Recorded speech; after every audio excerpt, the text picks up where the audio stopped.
क्या मांग है आपका? देखिए, शहर के अंदर में जो लगातार आपराधिक घटना घट रही है, लगातार बलात्कार की घटना घट रही है, इसको लेकर आज हम लोगों का विरोध प्रदर्शन है।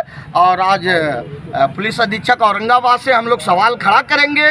जो काजल कुमारी की हत्या हुई, जो स्नेहा कुमारी की हत्या हुई, जो पूजा कुमारी की हत्या हुई, जो विनय मजदूर की हत्या हुई, आखिर में लगातार हत्याएं क्यों और दिन में हत्याएं हो रही है, तो इसकी जिम्मेवार कौन है, ये आज हम लोग मिलेंगे। गुड्डू जी, आप भाकपा माले के झंडा लेकर आप समाहरणालय पर प्रदर्शन कर रहे हैं और जिले में बढ़ते अपराध का विरोध जता रहे हैं, लेकिन क्या माना जाए कि आप भाकपा माले भी अब बुर्जुए पार्टी की तरह या वामपंथी पार्टियां भी अब बुर्जुए पार्टियों की तरह केवल रूटीन वर्क कर रही है? नहीं, आपकी शायद विश्लेषण मैं समझता हूं कि सही नहीं है।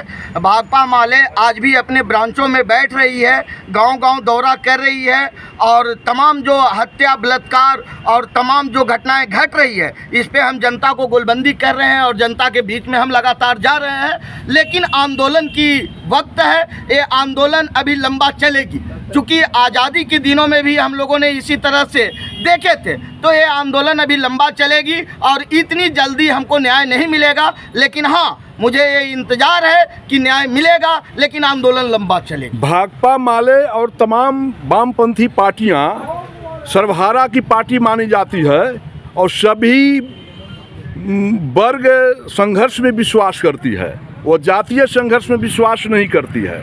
लेकिन अगर दलित, कमज़ोर, पिछड़े वर्गों पर अगर दमन होता है तो पुरजोर विरोध करने का अगर कहानी किसी का है तो वह है वामपंथी पार्टियों का, भाकपा माले और तमाम लाल झंडे की पार्टियों का।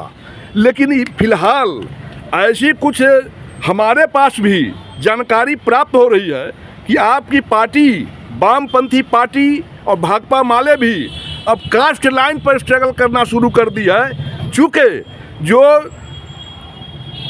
उच्च वर्ग के लोग हैं और जो लगातार वाम दलों में और भाकपा माले में अपनी निष्ठा व्यक्त करते रहा है, और यदि उनके ऊपर स्वर्ण समझ करके अगर दलितों के द्वारा अत्याचार किया गया और फर्जी SC/ST का मुकदमा किया गया, आपकी पार्टी भाकपा माले के जिला सचिव और तमाम कार्यकर्ताओं को आवेदन दिया गया, लेकिन वह आवेदन ठंडे बस्ते में है। क्या माना जाए कि भाकपा माले भी अब जातीय राजनीति और संसदीय राजनीति की भटकाव में पड़ चुकी है? देखिए, आप कह रहे हैं कि जातीय संघर्ष में भाकपा माले उतरी है, लेकिन ऐसा नहीं है। तो फिर ऐसा क्यों नहीं है? क्यों? हो सकता, जब आपके यहाँ आवेदन दिया जाता है, हो सकता है उसमें डिले हो सकता है, देर हो सकता है, क्योंकि नेताओं का व्यस्त कार्यक्रम रहा है, इसके वजह से वो डिले हो सकता है। लेकिन उसमें हम लोग एक साल आवेदन आपकी पार्टी में पेंडिंग हो जाए तो क्या इंतजार किया जाए? 5 साल के बाद आप विचार करते हैं? नहीं, ऐसा कुछ नहीं है। हम लोगों के पास में जो भी आवेदन आता है, जनहित का मुद्दा होता है और हम लोग उस पर पहलकदमी लेते हैं और उस पर सर्वेक्षण करके और उनके लिए हम लोग न्याय की दिलाने की प्रयास करते हैं। क्या कुछ